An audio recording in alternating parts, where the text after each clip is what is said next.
Welcome to Biz Filing's Expert Insights. Hi, I'm Greg Corombus. Our guest this week on Expert Insights is Nellie Akalp. She's the founder and CEO of CorpNet.com.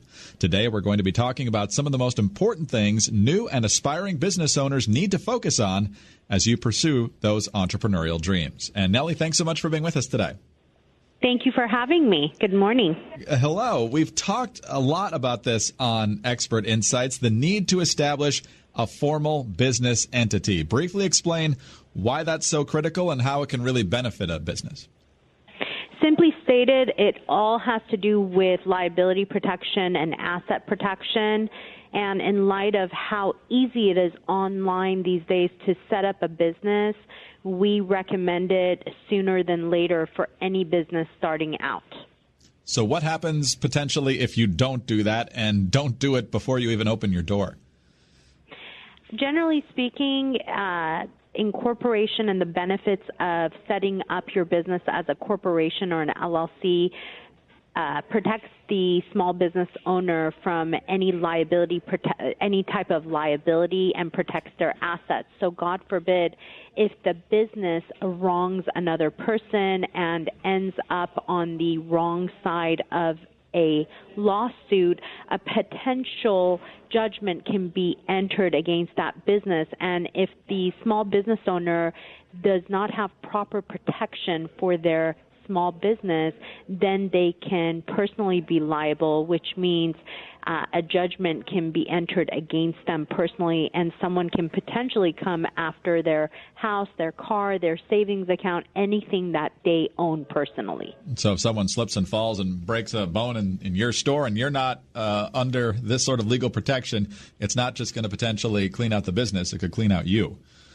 That is correct. And on the other hand, if the business is set up properly as a corporation or an LLC, then God forbid if someone slips and falls and sues that business or company, then they can only go after what is really within the business's name, and they cannot come after the owners of that business personally and hold them personally liable, because by setting up a business as a corporation or an LLC, it in and of itself creates a corporate shield, a legal shield around the owners of that business. So the owners of that business are personally protected from any type of liability that the business can potentially enter into.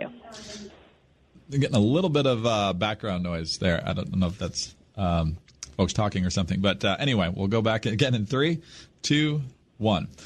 So given what you've just told us, Nellie, how does a business owner, particularly one who's not schooled in the law, determine what type of entity to establish, whether it's a sole proprietorship or an LLC or something else? There is a handful of business entities that I can briefly give a description of, but in and of itself, business entities in and of itself can be another discussion and another segment for your show. But simply stated, a sole proprietorship or partnership is simply a person or two or more people doing business under their own name or a fictitious business name. With either a sole proprietorship or a partnership, there is absolutely no liability protection or no asset protection for any of the business owners of the company. And then after that, we get into the area of corporate protection and asset protection and liability protection, which comes down to the business structures such as the corporation or the LLC. The corporation can take many different forms. For a small business owner, we typically recommend the S corporation, but I'll start off with the C corporation. The C corporation is your more formal, the most formal type of entity you can have. It has shareholders, directors, who in turn elect a board of directors, and a corporation, which is also referred to as a C corporation, you're paying double taxation. So the shareholders get taxed once at the corporate level paying corporate income tax, and then once at the individual level when the corporation pays out dividends to its shareholders. So we typically don't recommend this type of business structure for a small business owner just starting out, and hence why the S corporation becomes a very popular type of business structure. With the S corporation, very similar to a C corporation, it starts off as a C corporation, and then for those small business owners who can qualify, it's a designation that's given by the IRS, whereby you are avoiding paying double taxes. So with the S corporation, you're avoiding paying corporate income tax, and the shareholders of the corporation are only taxed once at the individual level. With the S corporation, again, it's great for a small business owner who qualifies. There are strict requirements that are required by the IRS as to who can elect and qualify to become an S corporation. Generally, the shareholders have to be U.S. citizens or residents of the U.S. There can only be one class of stock, which is common stock. You can only have up to 100 shareholders, and the election has to be made within 75 days of the corporation coming to existence. If you can meet those requirements, again, it's a great business entity for a small business owner who not only wants to be active within their business, wants to reinvest their profits into the business, and who also wants to be on payroll within their business. For those small business owners who don't like formalities and who like to still have liability protection, asset protection, but don't like the corporate formalities that typically come with owning a corporation or an S corporation, there is the LLC, which also stands for the limited liability company. The limited liability company is great for a small business owner who wants to have their cake and eat it too. And by what I mean by that is they want the asset protection and the liability protection that's oftentimes afforded by corporation, but they don't want all the formalities. And with an LLC, it's very simple to form and minimal formalities. However, the members of the LLC are given that liability protection and the asset protection. Plus, with an LLC, anyone can be a member of an LLC. You can have another corporation be a member, a trust, an estate. Even if you're not a U.S. citizen or a resident of the U.S., you can be a member of the LLC.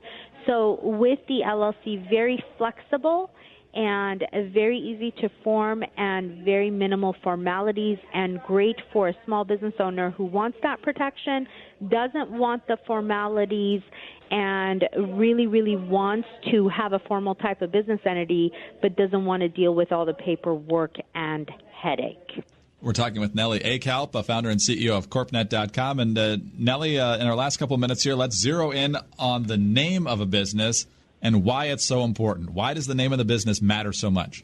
I think it's the identity for the business. I mean, as far as, being a veteran entrepreneur myself, owning multiple businesses for over 25 years, the most exciting part of starting a business is the name and how you come up with that name. And that name really is, in my opinion, the most important step in not only setting off your business in the right direction, but getting it off the ground. And it's a very exciting part of establishing the business. The name identifies your brand, what your business model is going to be. It really is, in my opinion, one of the single most important steps of making sure you choose that proper name. What we run into with entrepreneurs is that they don't know whether the name is available, and they pick a name and they print it on business cards and letterheads, and they start doing business under that name. Come to find out, they are putting themselves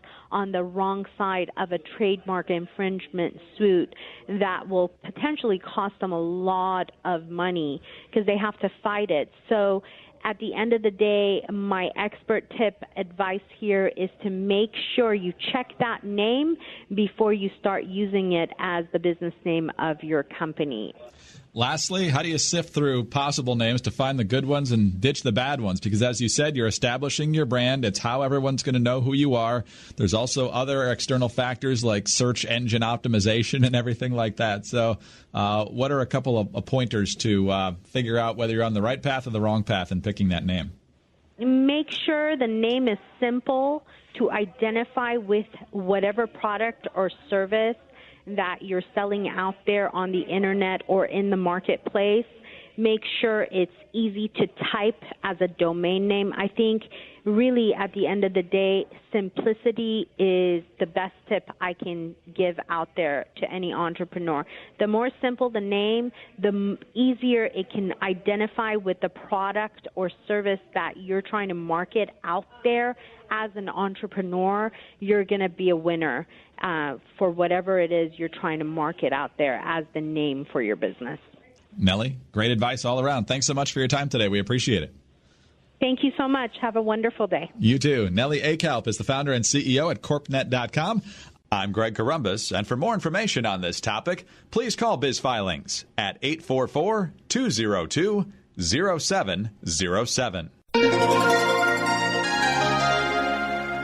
Biz Filings, a Wolters Kluwer company, has been incorporating businesses since 1996.